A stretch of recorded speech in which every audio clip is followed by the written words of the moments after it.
Hi ನಮಸ್ತೆ ಎಲ್ಲರಿಗೂ Kannada study hub YouTube ಚಾನಲ್ಗೆ ಸ್ವಾಗತ. ಸೊ ಇವತ್ತಿನ ಸೆಷನಲ್ಲಿ ನಾವೇನು ನೋಡೋಣ ಅಂತ ಹೇಳಿದ್ರೆ ನವೆಂಬರ್ ತಿಂಗಳದ ಸಂಪೂರ್ಣ ಕರೆಂಟ್ ಅಫೇರ್ಸ್ನ ನೋಡ್ಕೊಳ್ಳೋಣ, ಸರಿನಾ. ಸೊ ಇದು ಮುಂಬರ್ತಕ್ಕಂತಹ KS ಎಕ್ಸಾಮ್ಗೆ ಹಾಗೆ KPSC ಅವರು ಏನು ಜನವರಿ ಮತ್ತು ಫೆಬ್ರವರಿ ತಿಂಗಳಲ್ಲಿ ಪರೀಕ್ಷೆ ನಡೆಸ್ತಿದ್ದೀನಿ ಅಂತ ಶೆಡ್ಯೂಲ್ ಬಿಟ್ಟಿದ್ದಾರಲ್ವಾ. ಸೊ ಆ ಎಲ್ಲ ಪ್ರಶ್ನೆ ಪತ್ರಿಕೆಗಳಿಗೂ ಕೂಡ ಇದು ಹೆಲ್ಪ್ಫುಲ್ ಆಗುತ್ತೆ, ಸರಿನಾ.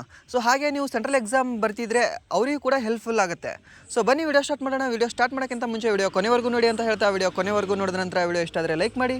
ಇಫ್ ಈ ಒಂದು ವಿಡಿಯೋ ಇಷ್ಟ ಆಗಲಿಲ್ಲ ಅಂದರೆ ಸೊ ಆಬ್ವಿಯಸ್ಲಿ ಡಿಸ್ಲೈಕ್ ಮಾಡಿ ಅಂತ ಹೇಳ್ತಾ ಮೊದಲ ಪ್ರಶ್ನೆ ಏನಿದೆ ಅಂದರೆ ಪ್ರತಿಷ್ಠಿತ ಕರ್ನಾಟಕ ರಾಜ್ಯೋತ್ಸವ ಪ್ರಶಸ್ತಿ 2024ಕ್ಕೆ ಕರ್ನಾಟಕದ ಹೊರಗಿನಿಂದ ಎಷ್ಟು ಜನರನ್ನು ಆಯ್ಕೆ ಮಾಡಲಾಗಿದೆ ಅಂತ ಕೊಟ್ಟಿದ್ದಾರೆ. ಅಂದರೆ ಔಟ್ಸೈಡ್ ಕರ್ನಾಟಕದವರು ಎಷ್ಟು ಜನ ಇದ್ದಾರೆ ಪ್ರಶಸ್ತಿ ತೊಗೊಂಡವರು, ಯಾವುದು ಕರ್ನಾಟಕ ರಾಜ್ಯೋತ್ಸವ ಪ್ರಶಸ್ತಿ ತೊಗೊಂಡವರು ಅಂತ ಕೇಳಿದಾಗ 3 ಜನ ಬರ್ತಾರೆ. ಓಕೆ, ಈ 3 ಜನ ಬರ್ತಾರೆ. ಹಾಗೆ ಪ್ರಮುಖವಾದವ್ರದ್ದು ಹೆಸರು ಹೇಳೋದಾದರೆ ಒಂದು ಅರುಣ್ ಯೋಗಿರಾಜ್. ಓಕೆ, ಅರುಣ್ ಯೋಗಿರಾಜ್ ಇವ್ರು ಯಾರು ಅಂದರೆ ರಾಮಲಲ್ಲಾ ಮೂರ್ತಿಯ ಕೆತ್ತನೆ ಮಾಡಿದ ಶಿಲ್ಪಿ ಇವರು. ಓಕೆ, ಯಾವ ಜಿಲ್ಲೆಯವರು ಅಂತ ಕೇಳಿದ್ರೆ ಮೂಲತಃ ಇವರು ಮೈಸೂರು ಜಿಲ್ಲೆಯವರು, ಸರಿನಾ. ಹಾಗೆ ವೀರಪ್ಪ ಮೊಯ್ಲಿ ಅವರಿಗೂ ಕೂಡ ಕರ್ನಾಟಕ ರಾಜ್ಯೋತ್ಸವ ಪ್ರಶಸ್ತಿ ಸಿಕ್ಕಿದೆ, ಸರಿನಾ. ಇವರಿಬ್ಬರು ಸ್ವಲ್ಪ ಹೆವಿ ಇಂಪಾರ್ಟೆಂಟ್ ಆಗ್ತಾರೆ, ಎಲ್ಲರಿಗೂ ಕೊಟ್ಟಿದ್ದಾರೆ. ಬಟ್ ಅವರೆಲ್ಲರಿಗಿಂತಲೂ ಸ್ವಲ್ಪ ಜಾಸ್ತಿ ಇಂಪಾರ್ಟೆಂಟ್ ಯಾರಿಗೆ ಆಗೋದು ಅಂದರೆ ಇವ್ರು ಇಂಪಾರ್ಟೆಂಟ್ ಆಗ್ತಾರೆ, ಸರಿನಾ. ಇವರಿಬ್ಬರದು ಹೆಸರು ಸ್ವಲ್ಪ ನೆನ್ಪಿಟ್ಕೊಳ್ಳಿ. ಸೊ ನೆಕ್ಸ್ಟ್ ಮುಂದಿನ ಪ್ರಶ್ನೆ ಏನಿದೆ ಅಂದರೆ ಎರಡನೇ ಪ್ರಶ್ನೆ, ಬಿಮ್ಸ್ಟೆಕ್ ಸಂಬಂಧಿಸಿದಂತೆ ಬೆಂಗಳೂರಿನ ಹೊಸ ಪಾತ್ರವೇನು ಅಂತ ಕೊಟ್ಟಿದ್ದಾರೆ. ಬಿಮ್ಸ್ಟೆಕ್ಕಿಗೆ ಸಂಬಂಧಿಸಿದಂತೆ ಬೆಂಗಳೂರಿನ ಹೊಸ ಪಾತ್ರವೇನು ಅಂದರೆ ಬೆಂಗಳೂರಿನಲ್ಲಿ ಬಿಮ್ಸ್ಟೆಕ್ಕಿಗೆ ಸಂಬಂಧಿಸಿದಂತೆ ಏನೋ ಒಂದು ಹೊಸದಾಗಿ ಸ್ಟಾರ್ಟ್ ಆಗಿದೆ. ಏನು ಸ್ಟಾರ್ಟ್ ಆಗಿದೆ ಅಂತ ಕೇಳಿದ್ದಾರೆ. ಬಿಮ್ಸ್ಟೆಕ್ನ ರಾಜಧಾನಿ ಅಂತ ಕೊಟ್ಟಿದ್ದಾರೆ. ಸೊ ಬಿಮ್ಸ್ಟೆಕ್ನ ಕೇಂದ್ರ ಕಚೇರಿ ಅದು ಇದೆಯಾ. ಅದಾದ ನಂತರ ಬಿಮ್ಸ್ಟೆಕ್ಗಾಗಿ ಆಡಳಿತ ಕೇಂದ್ರ ಅಂತ ಕೊಟ್ಟಿದ್ದಾರೆ. ಬಿಮ್ಸ್ಟೆಕ್ ಇದ್ರೇನೋ ಅದರ ಆಡಳಿತ ನೋಡ್ಕೊಳ್ಳೋಕ್ಕಾಗಿ ಒಂದು ಸೆಂಟರ್ ಇದ್ರೇನೋ ಫಾರ್ಮೇಷನ್ ಮಾಡಿದ್ದಾರೆ ಅಂತ ಹೇಳಿದ್ದಾರೆ. ಸೊ ನೆಕ್ಸ್ಟ್ ಬಿಮ್ಸ್ಟೆಕ್ನ ಪ್ರಾಥಮಿಕ ವ್ಯಾಪಾರ ಕೇಂದ್ರ ಅಂತ ಕೊಟ್ಟಿದ್ದಾರೆ. ಸೊ ನೆಕ್ಸ್ಟ್ ಏನು ಕೊಟ್ಟಿದ್ದಾರೆ ಅಂದರೆ ಬಿಮ್ಸ್ಟೆಕ್ನ ಎನರ್ಜಿ ಸೆಂಟರ್ಗಾಗಿ ಪ್ರಧಾನ ಕಚೇರಿ ಅಂತ ಕೊಟ್ಟಿದ್ದಾರೆ, ಸರಿನಾ. ಸೊ ಅದಕ್ಕೆ ಸರಿಯಾದ ಉತ್ತರ ಯಾವುದಾಗುತ್ತೆ ಅಂದರೆ ಆಪ್ಷನ್ ಡಿ, ಬಿಮ್ಸ್ಟೆಕ್ಗಾಗಿ ಎನರ್ಜಿ ಸೆಂಟರ್. ಓಕೆ, ಎನರ್ಜಿ ಸೆಂಟರ್ದು ಪ್ರಧಾನ ಕಚೇರಿ ಸ್ಟಾರ್ಟ್ ಮಾಡಿದ್ದಾರೆ ಎಲ್ಲಿ, ನಮ್ಮ ಹೆಮ್ಮೆಯ ಬೆಂಗಳೂರಿನಲ್ಲಿ. ಓಕೆ, ಬಿಮ್ಸ್ಟೆಕ್ನಲ್ಲಿ ಎಷ್ಟು ದೇಶಗಳಿದ್ದಾವೆ ಅಂತ ಹೇಳ್ಬೋದಾ. ಸೊ ಎಷ್ಟು ದೇಶಗಳಿದ್ದಾವೆ ಅಂದರೆ 7 ದೇಶಗಳು ಬರ್ತವೆ. ಓಕೆ, 7 ದೇಶಗಳು ಬರ್ತವೆ. ಸೊ ಬನ್ನಿ, ಅದು ಬಿಮ್ಸ್ಟೆಕ್ ಬಗ್ಗೆ ಇಲ್ಲಿ ಇನ್ನೊಂದು ಸ್ವಲ್ಪ ಮಾಹಿತಿ ಇದೆ. ಏನಿದೆ ಅಂದರೆ ಬೆಂಗಳೂರು ಬಿಮ್ಸ್ಟೆಕ್ ಎನರ್ಜಿ ಹಬ್ಗೆ ಆತಿಥ್ಯ ವಹಿಸಲಿದೆ. ಓಕೆ, ಇಂಪಾರ್ಟೆಂಟ್ ಆಗುತ್ತೆ. ಬಿಮ್ಸ್ಟೆಕ್ ಅನ್ನೋದೇ ಒಂದು ಇಂಪಾರ್ಟೆಂಟ್ ಮೊದಲಾಗಿ. ಸೊ ಅದು ನಮ್ಮ ಕರ್ನಾಟಕಕ್ಕೆ ರಿಲೇಟೆಡ್ ಆಗಿದೆ ಅಂತ ಅಂದಾಗ ಸೊ ಅದು ಜಾಸ್ತಿ ಹೆಲ್ಪ್ಫುಲ್ ಆಗುತ್ತೆ ಮತ್ತು ಇಂಪಾರ್ಟೆಂಟ್ ಆಗುತ್ತೆ, ಸರಿನಾ. ಇದು ನೆನ್ಪಿಟ್ಕೊಳ್ಳಿ, ಈ ಪಾಯಿಂಟ್ ನೆನ್ಪಿಟ್ಕೊಳ್ಳಿ. ಯಾವುದು ಬಿಮ್ಸ್ಟೆಕ್ ಎನರ್ಜಿ ಹಬ್ಗೆ ಯಾವುದು ಆತಿಥ್ಯ ವಹಿಸಲಿದೆ, ಪ್ರಧಾನ ಕಚೇರಿ ಎಲ್ಲಿ ಬರಲಿದೆ ಅಂತ ಕೇಳಿದ್ರೆ ನಮ್ಮ ಹೆಮ್ಮೆಯ ಬೆಂಗಳೂರು, ಸರಿನಾ. ಸೊ ಬಿಮ್ಸ್ಟೆಕ್ನಲ್ಲಿ ಯಾವ್ಯಾವ ದೇಶಗಳಿದ್ದಾವೆ, ಕ್ವಶನ್ ಹೆಂಗೆ ಕೇಳ್ತಾನೆ ಗೊತ್ತಾ. ಇವಾಗ ಬಿಮ್ಸ್ಟೆಕ್ನಲ್ಲಿ ಮೆಂಬರ್ ಹೊಂದಿರಲಾರದ ದೇಶ ಯಾವುದು ಅಂತ ಕೇಳ್ತಾನೆ. ಕನ್ನಡದಲ್ಲಿ ಆದರೆ ಬಿಮ್ಸ್ಟೆಕ್ನ ಸದಸ್ಯತ್ವ ಹೊಂದಿರದ ದೇಶ ಯಾವುದು ಅಂತ ಕೇಳ್ತಾನೆ. ಸೊ ಆಪ್ಷನಲ್ಲಿ ಇದರಲ್ಲಿ ಯಾವುದಾದ್ರೂ ಒಂದು 3 ಕೊಡ್ಬೋದು, ಒಂದು ಬೇರೆ ಯಾವುದು ಕೊಡಬಹುದು, ಸರಿನಾ. ಇಲ್ಲಾಂದರೆ ಒಂದು 5-6 ಕೊಡ್ಬೋದು. ಇದರಲ್ಲಿ ಯಾವುದು AB ಸರಿ, AC ಸರಿ, ಇಲ್ಲಾಂದರೆ ABC ಎಲ್ಲ ಸರಿ, ಅದಾಂದರೆ ಮೇಲಿನ ಎಲ್ಲವೂ ಸರಿ, ಮೇಲಿನ ಎಲ್ಲವೂ ತಪ್ಪೋದು, ಹೀಗೆ ಕೊಡ್ಬೋದು. ಸೊ ಅದಕ್ಕೆ ನಿಮಗೆ 7 ಕೂಡ ಗೊತ್ತಿರಬೇಕು. ಯಾವುದಂದರೆ ಬಿಮ್ಸ್ಟೆಕ್. ಓಕೆ, ಬಿಮ್ಸ್ಟೆಕ್ ಮೊದಲ ಅಕ್ಷರ B ಅಂತ ತೊಗೊಳ್ಳಿ, ಓಕೆನಾ. ಈ ಬಿಮ್ಸ್ಟೆಕ್ ಇದೆಯಲ್ಲ B ತೊಗೊಳ್ಳಿ. ಆ ಬಿಯಿಂದ 2 ದೇಶಗಳು ಬರ್ತವೆ. ಒಂದು ಭೂತಾನ್, ಇನ್ನೊಂದು ಯಾವುದು ಅಂದರೆ ಬಾಂಗ್ಲಾದೇಶ್. ಓಕೆ, ಒಂದು ಭೂತಾನ್, ಇನ್ನೊಂದು ಯಾವುದು ಅಂದರೆ ಬಾಂಗ್ಲಾದೇಶ್. ಸೊ 2 ಸಿಗ್ತಾ ನಿಮಗೆ. ಸೊ 2 ಸಿಕ್ತು ಅಂದರೆ 1 ಆಯಿತು, 2 ಆಯಿತು. ಸೊ ಇನ್ನೂ ನಿಮಗೆ ಎಷ್ಟು ಬೇಕು, 5 ಬೇಕು. 5ರಲ್ಲಿ ಬಿ ಆದ ನಂತರ ಯಾವುದಿದೆ, ಇದೆ. I for India. Okay, M ಇದೆ. ಓಕೆ, ಎಮ್ ಫಾರ್ ಏನು ಅಂದರೆ ಮಯನ್ಮಾರ್. ನೆಕ್ಸ್ಟ್ ಎಸ್ ಇದೆ, S for Sri Lanka. Next T ಇದೆ, ಟಿ ಫಾರ್ ಥೈಲ್ಯಾಂಡ್. ಓಕೆ, ಅದು EC ಅನ್ನೋದು ಬಿಟ್ಬಿಡಿ. EC ಅನ್ನೋದ್ರ ಬದಲಾಗಿ ನೀವು ಏನು ತೊಗೋಬೇಕು ಅಂದರೆ ನೇಪಾಳ ಅಂತ ಒಂದು ತೊಗೊಂಡ್ಬಿಡಿ. ಓಕೆ, ನೇಪಾಳ ಒಂದು ನೆನ್ಪಿಟ್ಕೊಂಡ್ಬಿಡಿ. ಉಳಿದದೆಲ್ಲ ಅದ್ರ ಹೆಸರಲ್ಲೇ ಬರ್ತವೆ. M for Myanmar, not Maldives. Okay, Maldives ಅಲ್ಲ, ಮಯನ್ಮಾರ್. ಸಾರ್ಕಲ್ಲಿ ಯಾವ ದೇಶ ಇಲ್ಲ, ಸಾರ್ಕಲ್ಲಿ ಮಯನ್ಮಾರ್ ಇಲ್ಲ, ಸರಿನಾ. ಸಾರ್ಕಲ್ಲಿ ಮಯನ್ಮಾರ್ ಇಲ್ಲ, ಆದರೆ ಬಿಮ್ಸ್ಟೆಕ್ನಲ್ಲಿ ಮಯನ್ಮಾರ್ ಇದೆ, ಸರಿನಾ. ಇದು ನೆನಪಿರ್ರಿ ನಿಮಗೆ.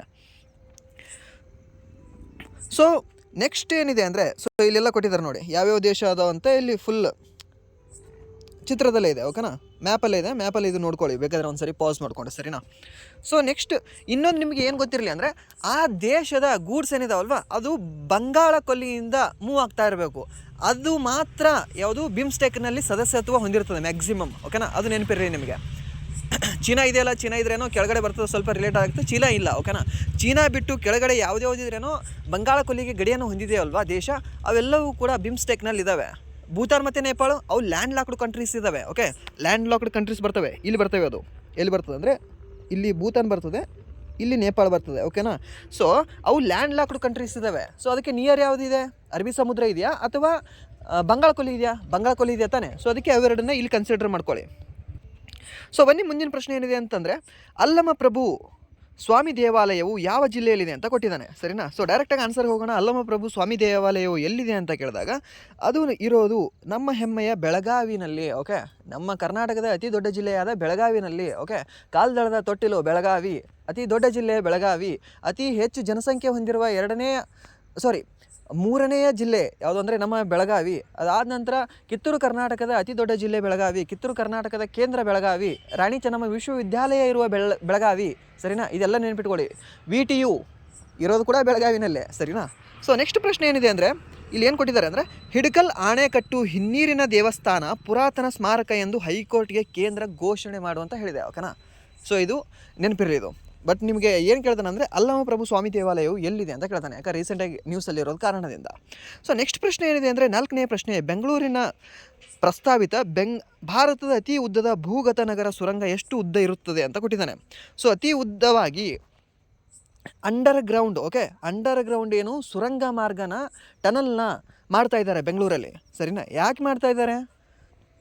ಅತಿ ಹೆಚ್ಚು ಟ್ರಾಫಿಕ್ ಆಗ್ತಾ ಇದೆ. ಸೊ ಅದಕ್ಕೆ ಮಾಡೋರಿದ್ದಾರೆ. ಇರುತ್ತದೆ ಅಂತ ಕೇಳಿದ್ದಾನೆ. ಅದಕ್ಕೆ ಎಷ್ಟು ಉದ್ದ ಇರುತ್ತದೆ ಅಂತ ಇದೆ ಅಂತ ಕೇಳಿಲ್ಲ. ಓಕೆ, ಎಷ್ಟು ಉದ್ದ ಇರ್ತದೆ ಅಂತ ಕೇಳಿದಾಗ ಆಪ್ಷನ್ ಬಿ 40 ಕಿಲೋಮೀಟ್ರ್ ಉದ್ದ ಇರ್ತದೆ. ಯಾವುದು? ಬೆಂಗಳೂರಿನಲ್ಲಿ. ಓಕೆ, ಬೆಂಗಳೂರಿನಲ್ಲಿ ಭಾರತದ ಅತಿ ಉದ್ದವಾದ ಭೂಗತ ನಗರ ಸುರಂಗ ಇರ್ತದೆ ಬೆಂಗಳೂರಲ್ಲಿ. ನಮ್ಮ ಹೆಮ್ಮೆಯ ಬೆಂಗಳೂರಲ್ಲಿ. ನೆನಪಿರಲಿ. ಬೇರೆ ಯಾವುದೋ ನೀವು ಹಿಮಾಚಲ್ ಪ್ರದೇಶ ಹಾಗೆ ಯಾವುದು ಉತ್ತರಾಖಂಡ್ ಅಂತ ಹೋಗಬೇಡಿ. ಓಕೆ, ಅಲ್ಲೇ ಜಾಸ್ತಿ ಇದ್ರೇನೋ ಸುರಂಗ ಮಾರ್ಗಗಳಿದ್ದಾವೆ. ಸೊ ಇದು ಕೂಡ ಅಲ್ಲೇ ಇರ್ತದೆ ಅಂತ ನಿಮ್ಗೆ ಅನಿಸ್ಬಿಡ್ತದೆ ಡೈರೆಕ್ಟಾಗಿ. ಬಟ್ ಇದು ರೀಸೆಂಟಾಗಿ ಏನೋ ಬಂದಿರೋ ನ್ಯೂಸ್ ಇದು. ಸೊ ನೆಕ್ಸ್ಟ್ 5ನೇ ಪ್ರಶ್ನೆ ಏನಿದೆ ಅಂದರೆ, ಕರ್ನಾಟಕದಲ್ಲಿ ತೋಳನಾಯಿ ಹೈಬ್ರಿಡ್ ಇರುವಿಕೆಯನ್ನು ಯಾವ ಸಂಸ್ಥೆ ದಾಖಲಿಸಿದೆ ಅಂತ ಕೊಟ್ಟಿದ್ದಾನೆ. ತೋಳನಾಯಿ ಹೈಬ್ರಿಡ್ ಇರುವಿಕೆಯನ್ನು. ಸರಿನಾ. ಸೊ ಇದು ಯಾವುದು ಅಂತಂದರೆ Bombay natural history society. Bombay natural history society. ಸರಿನಾ. ಇದು ಎಲ್ಲಿ ಕಂಡು ಬಂದಿದೆ ಅಂತ ಕೇಳಿದ್ರೆ, ನಮ್ಮ ಯಾವುದು ಮುದ್ರಣ ಕಾಶಿ ಅಂತ ಕರೆಸಿಕೊಳ್ಳತಕ್ಕಂತಹ ಗದಗ್. ಓಕೆನಾ. ಯಾವುದು 1997ರಲ್ಲಿ ಧಾರವಾಡಿಂದ ಬೇರೆ ಐತಲ್ವಾ, ಅದೇ ಗದಗಿದು. ಓಕೆನಾ. ಆ ಗದಗ್ನಲ್ಲೇ ಮೊದಲ ತೋಳನಾಯಿ ಹೈಬ್ರಿಡ್ ಇದ್ರೇನೋ ಕಂಡು ಬಂದಿದೆ. ಓಕೆ, ತೋಳನಾಯಿ ಹೈಬ್ರಿಡ್ ಅನ್ನೋದು ಇದ್ರ ಕಂಡು ಬಂದಿದೆ. ಎಲ್ಲಿ? ನಮ್ಮ ಗದಗದಲ್ಲಿ. ಸರಿನಾ. ಇದು ನೆನಪಿರಲಿ. ಯಾರು ಅಂತಂದರೆ ಬಾಂಬೆ ನ್ಯಾಚುರಲ್ ಹಿಸ್ಟರಿ ಸೊಸೈಟಿ ಅವರು ಇದ್ರ ದಾಖಲೆ ಮಾಡಿದ್ದಾರೆ. ಓಕೆ, ಆ ಸಂಸ್ಥೆ ದಾಖಲೆ ಮಾಡಿದೆ. ಆ ಸಂಸ್ಥೆ ಇದ್ರೇನು ಅಫಿಷಿಯಲ್ ಆಗಿ ಹೇಳಿದೆ. ಯಾವುದು? Bombay natural history society. ಸರಿನಾ. ಸೊ ನೆಕ್ಸ್ಟ್ ಪ್ರಶ್ನೆ ಏನಿದೆ ಅಂದರೆ, 6ನೇ ಪ್ರಶ್ನೆ, ಕರ್ನಾಟಕದ ಯಾವ ಜಿಲ್ಲೆಯಲ್ಲಿ ದೊರೆತ 69 ಶಿಲಾಶಾಸನಗಳನ್ನು ಪ್ರತಿಲೇಖನ ಮಾಡಲಾಗಿದೆ ಅಂತ ಕೊಟ್ಟಿದ್ದಾನೆ. 69 ಶಿಲಾಶಾಸನಗಳು ದೊರಕಿದಾವೆ ಅಂತ. ಓಕೆ, ಯಾವ ಜಿಲ್ಲೆಯಲ್ಲಿ? ಕೊಡಗು. ಓಕೆ, ನಮ್ಮ ಯಾವುದು ಕರ್ನಾಟಕದ ಸ್ಕಾಟ್ಲ್ಯಾಂಡ್ ಆಗಿರ್ತಕ್ಕಂತಹ ಕೊಡಗಿನಲ್ಲಿ 69 ಶಿಲಾಶಾಸನಗಳನ್ನು ಪ್ರತಿಲೇಖನ ಮಾಡಲಾಗಿದೆ. ಸರಿನಾ. 69 ಶಿಲಾಶಾಸನ. ಲಾಸ್ಟಲ್ಲಿ ನಿಮಗೆ ಅದರದ್ದು ಪಿಕ್ ತೋರಿಸ್ತೀನಿ. ಸರಿನಾ. ಸೊ ನೆಕ್ಸ್ಟ್ ಏನಿದೆ ಅಂದರೆ, 7ನೇ ಪ್ರಶ್ನೆ, ಮೈಸೂರು ಸಂಗೀತ ಸುಗಂಧ ಉತ್ಸವದ ಮುಖ್ಯ ಉದ್ದೇಶವೇನು ಅಂತ ಕೊಟ್ಟಿದ್ದಾನೆ. ಸರಿನಾ. ಇದಕ್ಕೆ ಕೂಡ ಡೈರೆಕ್ಟಾಗಿ ಆನ್ಸರ್ ಹೋಗೋಣ. ಮೈಸೂರಿನ ಶ್ರೀಮಂತ ಕರ್ನಾಟಿಕ್ ಸಂಗೀತವನ್ನು ಆಚರಿಸಲು. ಓಕೆ, ಕರ್ನಾಟಕ ಸಂಗೀತದ ಪಿತಾಮಹ ಯಾರು? ಪುರಂದರದಾಸ. ಅದಾಂತರ ಯಾವುದು ಅಂದರೆ, ಹಿಂದೂಸ್ತಾನಿ ಸಂಗೀತದ ಪಿತಾಮಹ ಯಾರು? ತಾನ್ಸೇನ ಅಥವಾ ಜಗದೇ ಕಮಲನ?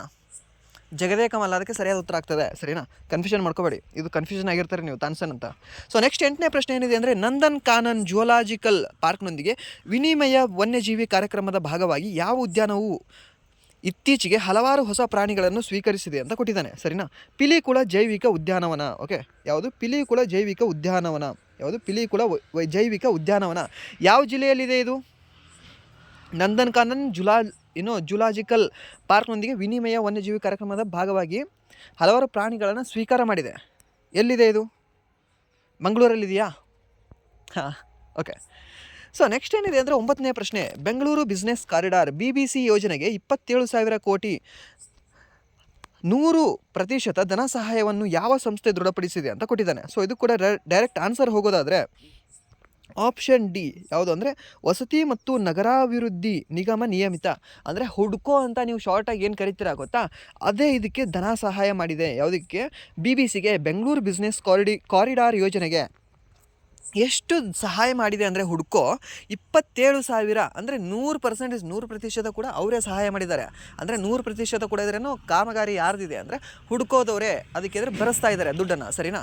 ಸೊ ನೆಕ್ಸ್ಟು 10ನೇ ಪ್ರಶ್ನೆ ಏನಿದೆ ಅಂದರೆ ಲೈವ್ ಆ್ಯಕ್ಷನ್ ಕಿರುಚಿತ್ರ ವಿಭಾಗದಲ್ಲಿ ಯಾವ ಕನ್ನಡ ಕಿರುಚಿತ್ರವು ಆಸ್ಕರ್ 2025ಕ್ಕೆ ಅರ್ಹತೆ ಪಡೆದಿದೆ ಅಂತ ಕೊಟ್ಟಿದ್ದಾನೆ, ಸರಿನಾ. ಯಾವುದು ಅಂದರೆ ಆಪ್ಷನ್ ಡಿ ಸೂರ್ಯಕಾಂತಿ ಹೂಗೆ ಮೊದಲು ಗೊತ್ತಾಗಿದ್ದು ಅಂತ ಕೊಟ್ಟಿದ್ದಾನೆ, ಓಕೆನಾ. ಈ ಕನ್ನಡ ಕಿರುಚಿತ್ರ ಇದೆಯಲ್ಲ ಇದು ಆಸ್ಕರ್ಗೆ ಈ ಸರಿ ಏನಂದರೆ ನಾಮನಿರ್ದೇಶನವಾಗಿದೆ, ಓಕೆನಾ, ನಾಮಿನೇಟ್ ಆಗಿದೆ. ಯಾವ ಚಿತ್ರ ಅಂದರೆ ಸೂರ್ಯಕಾಂತಿ ಹೂಗೆ ಮೊದಲು ಗೊತ್ತಾಗಿದ್ದು ಅಂತ ಇದ್ರ ಉತ್ತರ, ಸರಿನಾ. ಅದು ಇದನ್ನು ಯಾರು ನಿರ್ದೇಶನ ಮಾಡಿದ್ದಾರೆ ಅಂತ ಏನಾದರೂ ಕೇಳಿದ್ರೆ ಚಿದಾನಂದ ಅಂತ ಬರ್ತಾರೆ, ಓಕೆನಾ, ಚಿದಾನಂದ್ ಅಂತ ಬರ್ತಾರೆ. ಆ ಚಿದಾನಂದ್ ಅವರೇ ಇದನ್ನು ಇದ್ರೇನೋ ಡೈರೆಕ್ಷನ್ ಮಾಡಿದ್ದಾರೆ, ಓಕೆ, ನಿರ್ದೇಶನ ಮಾಡಿದವರು ಅವರೇ. ಸೊ ಇದು ಇಂಪಾರ್ಟೆಂಟ್ ಆಗುತ್ತೆ, ಯಾಕೆ ಆಸ್ಕರ್ ಅಂದಾಗ ಸೊ ಅದು ಸ್ಪೆಷಲಿ ಕರ್ನಾಟಕದಿಂದ ನಾಮನಿರ್ದೇಶನ ಆಗಿದೆ ಅಂದರೆ ಸೊ ಮ್ಯಾಕ್ಸಿಮಮ್ ಇಂಪಾರ್ಟೆಂಟ್ ಆಗುತ್ತೆ. ನೀವು ಮುಂದಿನ ವರ್ಷ ಮಿನಿಮಮ್ ಅಂದರೆ ಒಂದು 2-3 ಪ್ರಶ್ನೆ ಪತ್ರಿಕೆಯಲ್ಲಿ ಈ ಪ್ರಶ್ನೆ ನೀವು ನೋಡ್ತೀರಾ, ದಟ್ಸ್ ಐ ಗ್ಯಾರಂಟಿ, ಓಕೆ, ನಾನು ನಿಮಗೆ ಅದಕ್ಕೆ ಗ್ಯಾರಂಟಿ ಕೊಡ್ತೀನಿ. ಸೊ ನೆಕ್ಸ್ಟ್ 11ನೇ ಪ್ರಶ್ನೆ ಏನಿದೆ ಅಂದರೆ ಮೆಗಾಲಿಥಿಕ್ ಕಾಲದ 6 ಅಡಿ ಎತ್ತರದ ಮೆನ್ಹೀರ್ ಅನ್ನು ಎಲ್ಲಿ ಕಂಡುಹಿಡಿಯಲಾಯಿತು ಅಂತ ಕೊಟ್ಟಿದ್ದಾರೆ, ಓಕೆ. ಯಾವುದು ಮೆಗಾಲಿಥಿಕ್ ಕಾಲದಲ್ಲಿರುವ 6 ಅಡಿ ಎತ್ತರದ ಮೆನ್ಹೀರನ್ನು ಎಲ್ಲಿ ಕಂಡುಹಿಡಿಯಲಾಯಿತು ಅಂತ ಹೇಳಿದ್ದಾನೆ. ಯಾವುದು ಮನ್ಹೀರ್, ಓಕೆ, ಎಲ್ಲಿ ಅಂದರೆ ಉಡುಪಿ, ಓಕೆ, ಉಡುಪಿ ಕರ್ನಾಟಕದ ನಮ್ಮ ಹೆಮ್ಮೆಯ ಉಡುಪಿಯಲ್ಲಿ ಪತ್ತೆಯಾದ ಮೆಗಾಲಿಥಿಕ್ ಕಾಲದ 6 ಅಡಿ ಎತ್ತರದ ಮನ್ಹೀರ್, ಓಕೆ, ಇದೆ ನೋಡಿ, ಅದು 6 ಅಡಿ ಎತ್ತರದು ಯಾವುದು ಮೆಗಾಲಿಥಿಕ್ ಕಾಲದಲ್ಲಿ ಅಂತ ಇದು, ಸರಿನಾ. So next 6 foot tall menhir from megalithic period discovered in Udupi ಅಂತ ಇದ್ರೆ ಇದು ಡೆಕ್ಕನ್ ಹೆರಾಲ್ಡಲ್ಲಿ ಪ್ರಕಟವಾಗಿದೆ. ಇದು ನಮ್ಮ ಕರ್ನಾಟಕದ ಬಗ್ಗೆ, ನಮ್ಮ ಕರ್ನಾಟಕದಲ್ಲಿರುವ ಒಂದು ಮೆಗಾಲಿಥಿಕ್ ತಾಣದ ಬಗ್ಗೆ ಡೆಕ್ಕನ್ ಹೆರಾಲ್ಡ್ ಇಂಗ್ಲೀಷ್ ಪತ್ರಿಕೆಯಲ್ಲಿ ಪ್ರಕಟವಾಗಿದೆ ಅಂದರೆ ಅದು ಇಂಪಾರ್ಟೆಂಟ್ ಆಗಿರ್ತದೆ, ಓಕೆನಾ. ಇದನ್ನು ನೀವು ಸ್ಕ್ರೀನ್ಶಾಟ್ ಆದರೂ ತೊಗೊಳ್ಳಿ, ಇಲ್ಲಾಂದರೆ ಬರ್ಕೊಳ್ಳಿ ಇದನ್ನು, ಓಕೆನಾ. ಯಾವುದು 6 ಅಡಿ ಎತ್ತರದ ಮನ್ಹೀರ್ ಯಾವುದು ಮೆಗಾಲಿಥಿಕ್ ಕಾಲದ್ದು, ಓಕೆನಾ. ಎಲ್ಲಿ ಸಿಕ್ಕಿದೆ ಅಂದರೆ ಉಡುಪಿದಲ್ಲಿ ಸಿಕ್ಕಿದೆ, ಸರಿನಾ. ರೀಸೆಂಟಾಗಿ ಉಡುಪಿನಲ್ಲಿ ಸ್ಕೈ ಡೈನಿಂಗ್ ಅಂತ ಒಂದು ಸ್ಟಾರ್ಟ್ ಮಾಡಿದ್ದಾರೆ. ಯಾವ ಬೀಚಲ್ಲಿ? ಮರವಂತೆ ಬೀಚಲ್ಲಿ, ಓಕೆನಾ. ಕರ್ನಾಟಕದ 2ನೇ ಅದು ಮೊದಲು ಯಾವ ಹೇಳಿ, ಮೊದಲು ಕಾಮೆಂಟ್ ಮಾಡಿ. ಸೆಕೆಂಡ್ ಹೇಳಿದೆ ನಾನು, ರೀಸೆಂಟಾಗಿರೋದನ್ನ ನಿಮ್ಮ ಪ್ರಶ್ನೆ ಪತ್ರಿಕೆಯಲ್ಲಿ ಕೇಳ್ತಾರೆ, ಬಟ್ ಮೊದಲು ಯಾವುದು ಅಂತ ಹೇಳಿ. ಅಂದರೆ ಸ್ಕೈ ಡೈನಿಂಗ್ ಅಂದರೆ ಏನಿಲ್ಲ, ಭೂಮಿ ಬಿಟ್ಟು ಮೇಲೆ ಕ್ರೇನ್ ಮುಖಾಂತರ ನಿಮ್ಗೆ ಡೈನಿಂಗ್ ಟೇಬಲನ್ನೇ ಆಕಾಶಕ್ಕೆ ಕಳಿಸ್ತಾರೆ, ಓಕೆ. ಮೀನ್ಸ್ ಏನೋ ಒಂದು 100 ಅಡಿ ಅಲ್ಲಿವರೆಗೂ ಆ ಸೈಟಲ್ಲಿ ನೀವು ಕೂತು ಡೈನಿಂಗಲ್ಲಿ ಊಟ ಮಾಡ್ಬೋದು, ಓಕೆನಾ. ಡೈನಿಂಗ್ ಟೇಬಲಲ್ಲಿ ನೀವು ಊಟ ಮಾಡ್ಬೋದು, ಅದು ಸ್ಕೈ ಡೈನಿಂಗ್ ಅಂತ ಕರೀತಾರೆ ಅದಕ್ಕೆ. ಸೊ ನೆಕ್ಸ್ಟ್ ಪ್ರಶ್ನೆ ಏನಿದೆ ಅಂದರೆ 12ನೇ ಪ್ರಶ್ನೆ ಕನ್ನಡ ಸಾಹಿತ್ಯ ಕ್ಷೇತ್ರದಲ್ಲಿ ಗಮನಾರ್ಹ ಸೇವೆಗಾಗಿ 2022ರ ಕರ್ನಾಟಕ ಸಾಹಿತ್ಯ ಅಕಾಡೆಮಿ ಪ್ರಶಸ್ತಿಯನ್ನು ಪಡೆದವರು ಯಾರು ಅಂತ ಕೊಟ್ಟಿದ್ದಾರೆ, ಓಕೆ. ಇದು ಇಂಪಾರ್ಟೆಂಟ್ ಇದೆ ನೋಡಿ, ಯಾಕಂದರೆ 2022ರದ್ದು 2024ರಲ್ಲಿ ಕೊಟ್ಟಿದ್ದಾರೆ, ಸರಿನಾ. ಸೊ ಅದಕ್ಕೆ ಇದು ಕೂಡ ಇಂಪಾರ್ಟೆಂಟ್ ಆಗುತ್ತೆ ಯಾರ್ಯಾರ ಹೆಸರು ಅಂತ. ಅದರಲ್ಲಿ ಸ್ಪೆಷಲಿ ಯಾರು ಅಂದರೆ ಇವರು RK ಹುಡುಗಿ, ಓಕೆನಾ. RK ಹುಡುಗಿ ಅಂದರೆ ಅವರು ಹುಡುಗಿ ಅಂತಲ್ಲ, ಓಕೆನಾ. ಅವ್ರ ಸರ್ನೇಮ್ ಇರೋದೇ ಹಾಗೆ ಹುಡುಗಿ ಅಂತ ಇದೆ, ಓಕೆನಾ. ಹುಡುಗಿ ಅಲ್ಲ, ಓಕೆ, ಹುಡುಗಿ ಅಂತ ಇದೆ. ಅದಾದ ನಂತರ ಅಗ್ರಹಾರ ಕೃಷ್ಣಮೂರ್ತಿ ರಂಜಾನ್ ದರ್ಗಾ ಮೇಲಿನೆಲ್ಲ ಅಂತ ಕೊಟ್ಟಿದ್ದಾರೆ. ಇದಕ್ಕೆ ಸರಿಯಾದ ಉತ್ತರ ಯಾವುದಾಗುತ್ತೆ ಅಂದರೆ ಆಪ್ಷನ್ ಡಿ ಮೇಲಿನೆಲ್ಲ. RK ಹುಡುಗಿ ಅವರಿಗೆ ಮತ್ತು ಅಗ್ರಹಾರ ಕೃಷ್ಣಮೂರ್ತಿ ಅವರಿಗೆ ಮತ್ತು ರಂಜಾನ್ ದರ್ಗಾ ಅನ್ನೋರಿಗೆ, ಈ 3 ಜನಕ್ಕೂ ಕೂಡ ಕನ್ನಡ ಸಾಹಿತ್ಯ ಕ್ಷೇತ್ರದಲ್ಲಿ ಗಮನಾರ್ಹ ಸೇವೆಗಾಗಿ 2022ರ ಕರ್ನಾಟಕ ಸಾಹಿತ್ಯ ಅಕಾಡೆಮಿ ಪ್ರಶಸ್ತಿ ಕೊಟ್ಟಿದೆ. ಕರ್ನಾಟಕ ರತ್ನ ಅಲ್ಲ, ಕರ್ನಾಟಕ ಸಾಹಿತ್ಯ ಅಕಾಡೆಮಿ ಪ್ರಶಸ್ತಿ, ಓಕೆ, ಕರ್ನಾಟಕ ಸಾಹಿತ್ಯ ಅಕಾಡೆಮಿ ಪ್ರಶಸ್ತಿ. ಆವಾಗಲೇ ಹೇಳಿದೆ ನಿಮಗೆ, ಮೊದಲ ಪ್ರಶ್ನೆ ಏನಿದೆ ಅಂದರೆ ಕರ್ನಾಟಕ ರಾಜ್ಯೋತ್ಸವ ಪ್ರಶಸ್ತಿ ಯಾರಿಗೆ ಕೊಟ್ಟಿದ್ದಾರೆ ಅಂತ ಕೇಳಿದರು, ಹೊರನಾಡು ಕನ್ನಡಿಗರಿಗೆ, ಓಕೆನಾ. ಅದು 3 ಜನಕ್ಕೆ ಕೊಟ್ಟಿದ್ದಾರೆ. ಸ್ಪೆಷಲಿ ಯಾರು ಅಂದರೆ ಒಂದು ಅರುಣ್ ಯೋಗಿರಾಜ, ಇನ್ನೊಂದು ವೀರಪ್ಪ ಮೊಯ್ಲಿ ಇಂಪಾರ್ಟೆಂಟ್ ಆಗ್ತಾರೆ ಅಂತ ಹೇಳಿದೆ, ಸರಿನಾ. ಅದು ಕರ್ನಾಟಕ ರಾಜ್ಯೋತ್ಸವ. ಕರ್ನಾಟಕ ರತ್ನ ಕೊಟ್ಟಿರೋದು 10 ಜನಕ್ಕೆ, ಲಾಸ್ಟ್ ಕೊಟ್ಟಿರೋದೇ ಪುನೀತ್ ರಾಜ್ಕುಮಾರ್ಗೆ, ಮೊದಲು ಕೊಟ್ಟಿರೋದು ಕುವೆಂಪು ಮತ್ತು ಅದಾದ ನಂತರ ರಾಜ್ಕುಮಾರ್ಗೆ, ಸರಿನಾ. ಸೊ ಇದು ಯಾವ್ದು ಹೇಳ್ತಾ ಇದ್ದೀನಿ ಅಂದರೆ ಕರ್ನಾಟಕ ಸಾಹಿತ್ಯ ಅಕಾಡೆಮಿ ಪ್ರಶಸ್ತಿ, ಓಕೆ. ಯಾವುದು ಕರ್ನಾಟಕ ಸಾಹಿತ್ಯ ಅಕಾಡೆಮಿ ಪ್ರಶಸ್ತಿ, ಕೇಂದ್ರ ಸಾಹಿತ್ಯ ಅಕಾಡೆಮಿ ಪ್ರಶಸ್ತಿ ಅಲ್ಲ, ಕರ್ನಾಟಕ ಸಾಹಿತ್ಯ ಅಕಾಡೆಮಿ ಪ್ರಶಸ್ತಿ. RK ಹುಡುಗಿ, ಅಗ್ರಹಾರ ಕೃಷ್ಣಮೂರ್ತಿ, ರಂಜಾನ್ ದರ್ಗಾ 2023-24ನೇ ಸಾಲಿಂದಲ್ಲ, ಇದು 2022ನೇ ಸಾಲಿಂದು ಪ್ರಶಸ್ತಿ ಕೊಟ್ಟಿದ್ದಾರೆ ಇವಾಗ, ಓಕೆನಾ. ಅದಕ್ಕೆ ಇಂಪಾರ್ಟೆಂಟ್ ಆಗ್ತದೆ, ಅದು ನೆನ್ಪಿಟ್ಕೊಳ್ಳಿ. ಸೊ 2022 ಕೊಟ್ಟಿದ್ದಾನೆ. ಕ್ವಶನ್ ಭಾಳ ಹಿಂದಿನ ತೆಗೆದಾನೆ ಅಂತ ಹೇಳಿದ್ರೆ ಎಕ್ಸಾಮಲ್ಲಿ ಬಂದಾಗ ನೀವು ಹೇಳಬೇಡಿ, ಓಕೆನಾ. ಇದು ಇಂಪಾರ್ಟೆಂಟ್ ಇದೆ, ಯಾಕಂದರೆ ರೀಸೆಂಟಾಗಿ ಕೊಟ್ಟಿದ್ದಾನೆ. ಒಂದು ಫ್ರಂಟ್ ಪೇಜಲ್ಲಿ ಒಂದು ನ್ಯೂಸ್ ಪೇಪರಲ್ಲಿ ಕೊಟ್ಟರೆ, ಮತ್ತೊಂದು ಪೇಪರಲ್ಲಿ ಉದಯವಾಣಿ ಪೇಪರಲ್ಲೇನೋ 6ನೇ ಪೇಜಿಗೋ 5ನೇ ಪೇಜಿಗೋ ಫುಲ್ ಒಂದು ಪೇಜ್ ತುಂಬ ಇದೇ ಕೊಟ್ಟಿದ್ದ, ಸರಿನಾ. ಸೊ ಅಷ್ಟು ಹೈಲೈಟಾಗಿ ಕೊಟ್ಟಿದ್ದಾನೆ ಅಂದರೆ ಇಂಪಾರ್ಟೆಂಟ್ ಇರುತ್ತದೆ. ಸೊ ನೆಕ್ಸ್ಟ್ 13ನೇ ಪ್ರಶ್ನೆ ಏನಿದೆ ಅಂದರೆ ಕರ್ನಾಟಕದಲ್ಲಿ 21ನೇ ಜಾನುವಾರು ಗಣತಿಯಲ್ಲಿ ಎಷ್ಟು ತಳಿಗಳ ಜಾನುವಾರುಗಳನ್ನು ಒಳಗೊಳ್ಳಲಾಗುವುದು ಅಂತ ಕೊಟ್ಟಿದ್ದಾನೆ. ಸರಿನಾ? ಇನ್ನೂ ನಡೆದಿಲ್ಲ, ಅದು ಎಷ್ಟು ಒಳಗೊಳ್ಳುತ್ತದೆ ಅಂತ ಕೇಳಿದಾಗ 219 ತಳಿಗಳು. ಓಕೆನಾ? 219 ತಳಿಗಳನ್ನ ಒಳಗೊಳ್ಳುತ್ತದೆ. ಓಕೆ, ಎಷ್ಟನೇ ಜಾನುವಾರು ಗಣತಿ ಅಂದರೆ ಇದು 21ನೇ ಜಾನುವಾರು ಗಣತಿ. ಸರಿನಾ? ಇದು ನೆನಪಿರಲಿ ನಿಮಗೆ.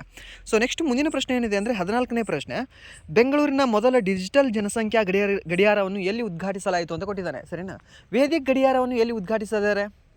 ಸರಿನಾ? ರೀಸೆಂಟಾಗಿ ಅದು ಕೂಡ ನ್ಯೂಸಲ್ಲಿತ್ತು, ಒಂದು 2-3 ತಿಂಗಳ ಹಿಂದೆ, ಒಂದು 5-6 ತಿಂಗಳ ಹಿಂದ್ಗಡೆ ವೇದಿಕ ಗಡಿಯಾರ, ಭಾರತದ ಮೊದಲ ವೇದಿಕ ಗಡಿಯಾರ ಎಲ್ಲಿ ಉದ್ಘಾಟನೆ ಮಾಡಲಾಯಿತು ಅಂತ ಕೇಳಿದ್ರೆ ಉಜ್ಜಯಿನಿಯಲ್ಲಿದೆ ಅಂದರೆ ಮಧ್ಯಪ್ರದೇಶದ ಉಜ್ಜಯಿನಿ, ಅಲ್ಲಿ ಸ್ಟಾರ್ಟ್ ಮಾಡಿದ್ದಾರೆ. ಸರಿನಾ? ಅದು ವೇದಿಕ ಗಡಿಯಾರ. ಇದ್ಯಾವುದು ಅಂದರೆ ಜನಸಂಖ್ಯಾ ಗಡಿಯಾರ. ಇದ್ರದ್ದು ಕೂಡ ನಿಮಗೆ ಪಿಕ್ಚರ್ ಹಾಕ್ತೀನಿ. ಸರಿನಾ? ಇದ್ಯಾವುದು ಅಂದರೆ ಡಿಜಿಟಲ್ ಜನಸಂಖ್ಯಾ ಗಡಿಯಾರ ಎಲ್ಲಿ ಅಂತ ಕೇಳಿದಾಗ ಸಾಮಾಜಿಕ ಮತ್ತು ಆರ್ಥಿಕ ಬದಲಾವಣೆ ಸಂಸ್ಥೆ ISEC. Okay, ISEC, institute of social and economic. Okay, institute of social and economic ಈ ಸಂಸ್ಥೆಯ ಮುಂದೆ ಉದ್ಘಾಟನೆ ಮಾಡಿದ್ದಾರೆ. ಅದು ಎಲ್ಲಿ ಅಂತಂದರೆ ಬೆಂಗಳೂರಲ್ಲಿ. ಯಾವುದು? ಮೊದಲ ಡಿಜಿಟಲ್ ಜನಸಂಖ್ಯಾ ಗಡಿಯಾರ. ನಿಮಗೆ ಇಲ್ಲಿ ಚಿತ್ರ ತೋರಿಸಲಾದ್ರದ್ದು ಇಲ್ಲಿದ್ದಾರೆ ನೋಡಿ.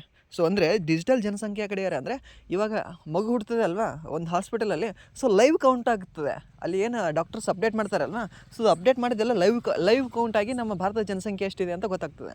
ಸೊ ನಿಮಗೆ ನೆಟ್ಟಲ್ಲಿ ಎಲ್ಲೂ ಸಿಗೋದಿಲ್ಲ, ನಿಮಗೆ ಅಫಿಷಿಯಲ್ ಲೈವ್ ಕೌಂಟ್ ಇದ್ರೇನೋ ಜನಸಂಖ್ಯೆ ಅದು, ಬಟ್ ಇಲ್ಲಿ ಸಿಗ್ತದೆ ನೀವು ಬೆಂಗಳೂರಿಗೆ ಹೋದರೆ. ಓಕೆ, ಬೆಂಗಳೂರಿಗೆ ಹೋಗಿ ನೀವು ISEC ಸಂಸ್ಥೆಯ ಮುಂದ್ಗಡೆ ನೀವು ಏನಾದರೂ ನಿಂತ್ಕೊಂಡ್ರೆ ನಿಮಗೆ ಎಷ್ಟು ಜನ ಇದ್ದಾರೆ ಪ್ರೆಸೆಂಟ್ಲಿ ಅಂತ ಗೊತ್ತಾಗುತ್ತೆ. ಸೊ ಈ ಫೋಟೋ ತೆಗೆದಾಗ ಎಷ್ಟು ಜನ ಇದ್ದರು ಅಂದರೆ 144,46,51,116 ಜನ ಇದ್ದರು. ಆ 16ನೇದವನೇ ಮೇ ಬಿ ನಾನೇ ಇರಬೇಕು. ಓಕೆನಾ? ಸೊ 100 ಜನದಲ್ಲಿ ನೀವು ಪಾಠ ಕೇಳೋರು ಕೂಡ ಇರ್ತೀರಾ. ಸರಿಯಾ? ಇದು ನೆನಪಿರಲಿ.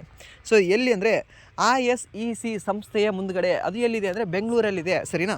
ಸೊ ನೆಕ್ಸ್ಟ್ ಪ್ರಶ್ನೆ ಏನಿದೆ ಅಂದರೆ 16ನೇ ಪ್ರಶ್ನೆ, ಪರಿಶಿಷ್ಟ ಜಾತಿಗಳಲ್ಲಿ SC ಒಳ ಮೀಸಲಾತಿಯನ್ನು ಶಿಫಾರಸು ಮಾಡುವ ಆಯೋಗದ ಮುಖ್ಯಸ್ಥರಾಗಿ ಕರ್ನಾಟಕ ಸರ್ಕಾರವು ಯಾರನ್ನು ನೇಮಿಸಿದೆ ಅಂತ ಕೊಟ್ಟಿದ್ದಾರೆ.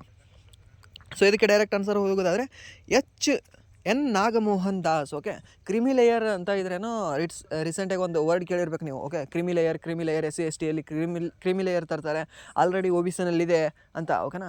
ಆ ಸಮಿತಿಯ ಅಧ್ಯಕ್ಷರಾಗಿ ಯಾರನ್ನು ಮಾಡಿದ್ದಾರೆ ಅಂತ ಕೇಳಿದ್ರೆ ಅದು ನಾಗಮೋಹನ್. ಸರಿನಾ? ನೀಟ್ ಧೋಕಾ ಆಯಿತು. ಓಕೆನಾ? ನೀಟಲ್ಲಿ ಸ್ವಲ್ಪ ಸ್ಕ್ಯಾಮ್ ಆಯಿತು. ಆ ನೀಟ್ ಸ್ಕ್ಯಾಮ್ಗೆ ಯಾವ ಸಮಿತಿ ಶಿಫಾರಸು ಮಾಡಿದ್ದಾರೆ ಅಂದರೆ ಯಾವ ಸಮಿತಿನ ರಚನೆ ಮಾಡಿದ್ದಾರೆ ಅಂದರೆ ಯಾವ್ದು ಹೇಳಿ?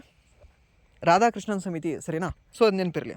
ಸೊ ನೆಕ್ಸ್ಟ್ ಏನಿದೆ ಅಂದರೆ ಇದು ನಾಗಮೋಹನ್ ಕೂಡ ಇದ್ರೆ ಇಂಪಾರ್ಟೆಂಟ್ ಆಗ್ತಾರೆ. ಓಕೆ, ಮತ್ತು ಮೋಹನ್ ಆಳ್ವ ಸಮಿತಿ ಅದಕ್ಕೆ ಇಂಪಾರ್ಟೆಂಟ್ ಇದೆ, ಅದನ್ನು ಕಾಮೆಂಟ್ ಹಾಕಿ.